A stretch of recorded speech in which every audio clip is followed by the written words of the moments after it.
nationwide protests against these economic policies, President Bola Ahmed Tinubu on Sunday morning addressed the nation regarding the widespread demonstration, expressing concerns over the loss of lives, destruction of public facilities, and looting that occurred contrary to the promise of peaceful protests. President Tinubu highlighted the economic reforms his administration has undertaken, including the removal of fuel subsidies and the abolition of multiple foreign exchange systems, which has negatively impacted the economy. He noted that these actions were necessary to reverse economic mismanagement, stating that they have led to significant improvements in government revenues and productivity in the non-oil sector. The president also outlined several initiatives aimed at economic development and social welfare, such as major infrastructure projects, the compressed natural gas initiative to reduce transportation costs, and various programs to support and empower the youth, including the student loan scheme, the Consumer Credit Corporation, and the Digital and Creative Enterprises program. Additionally, he mentioned the introduction of the National Minimum Wage Law, the renewed Hope City and Estate Housing Initiative, and incentives for farmers to increase food production. I am especially pained. New era of renewed hope. We are working hard, and the result will soon be visible and concrete for everyone to see, feel, and enjoy. Let us work together to build a brighter future for ourselves and for generations to come. Let's choose hope over fear, unity over division, and progress over stagnation. The economy is recovering. Please, don't shut out this oxygen. Now that we have been enjoying democratic governance for 25 years, do not let the extremists of enemies of democracy use you to promote an unconstitutional agenda that will set us back on our democratic journey. Forward ever, backward never. In conclusion, security operatives should continue to maintain peace, law, and order in our country, following the necessary Convention on Human Rights, to which Nigeria is a signatory. The safety and security of all Nigerians are paramount. All right. Steve, Adeswa, Cheito, good morning. I mean, we have been waiting for the president's speech, and we have heard it. I mean, Nigerians have gotten what they wanted. But you know, a lot of questions have been raised so far, because, I mean, we did see that the speech came out at 7 o'clock, and we have seen some reactions already. But I think that he did well to mention or reel out all of the reforms that he has taken, including the removal of fuel subsidy, which he said that was necessary to reverse decades of economic mismanagement. I mean, I think that that is one of the biggest plea from Nigerians out there. If we've listened to the protests, it was the issue of fuel subsidy that that people were really hampering upon, and he has talked about that. But I mean, a lot of Nigerians will ask, are these measures that he's reeled out, are they for the masses out there? I mean, do they seem superficial at this point? Because there were a lot of issues that were raised, including unemployment, cutting the cost of governance, and, you know, all of those issues. The protesters were calling on for 3 days. Do you think that the president was speaking to Nigerians in this speech? Steve? All right, thanks, LG. I agree with you that it's commendable that at least, you know, the president has reacted. Yes. You know, he has spoken. We've been on that for almost a week, that, you know, even before the protest started at all, maybe it would have helped a bit if he had come out to say something. But of course, he chose not to. Now that the protest, if we are counting, by today, that will be day 4. If the protest is still on at all, yes, he has come out to speak. 3 things stood out for me in the president's speech. One is the combination of explanation and empathy. Yes. He says, I come to you with heavy heart. He says he's especially pained by the fact that people died.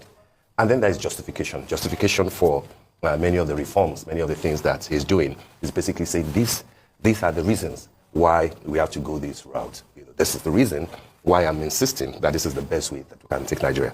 The other one, so he's high on those two, you know. But where he's very low is the area of concession.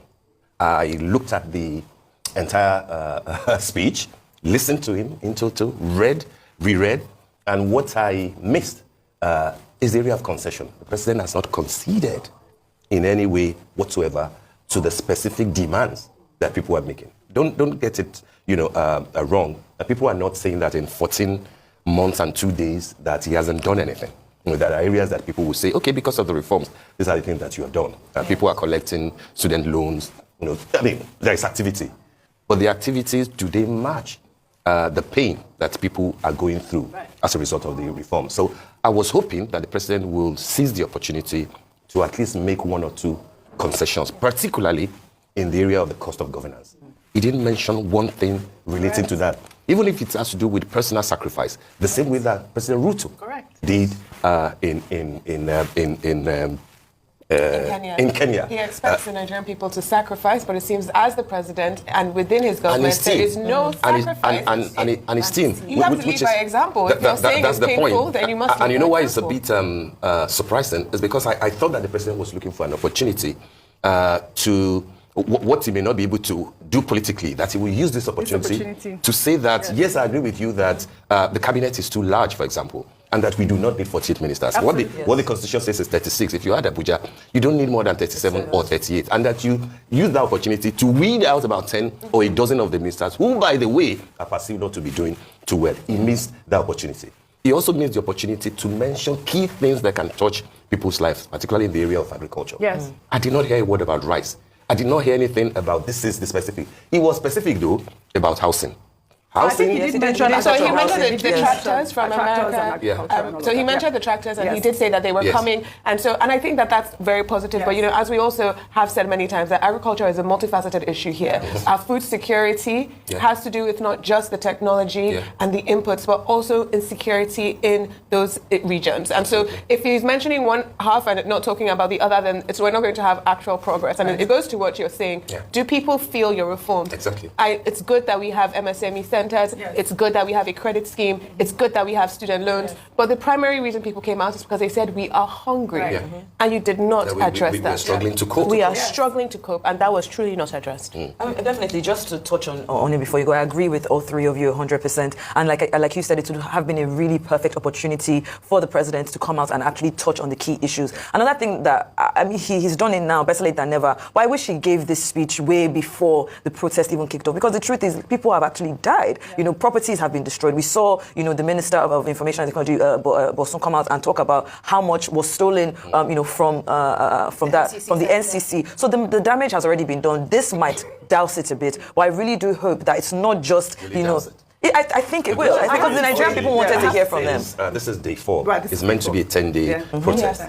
We can see on social media that Monday is expected to be far bigger. And my point is, if there were no concessions in the speech, is the president therefore saying that the military should step in if the protest should... I have to say that these reforms that he has read out has been announced in the news for weeks. We've heard about the student loan, we've heard about the CNG for cutting the cost of transportation, and we have heard all of that. What we didn't hear was that cutting the cost of governance. If you recall, there was that broadcast that, Bayo Ononuga had debunked, which listed what Nigerians really wanted. And half of it was the fact that they needed the president to say, yes, I'm going to cut my salary, I'm going to reduce my cabinet, I'm going to make sure that my ministers are... Exactly. And also, there is also the 12th demand that he could have gone through and, speak to that. But I especially like the fact that he called on those who have used this opportunity or taken this opportunity to threaten a certain section of, Nigerians, saying that, there is no room for ethnic bigotry here. And I think that we need to set an example. They need to make sure that,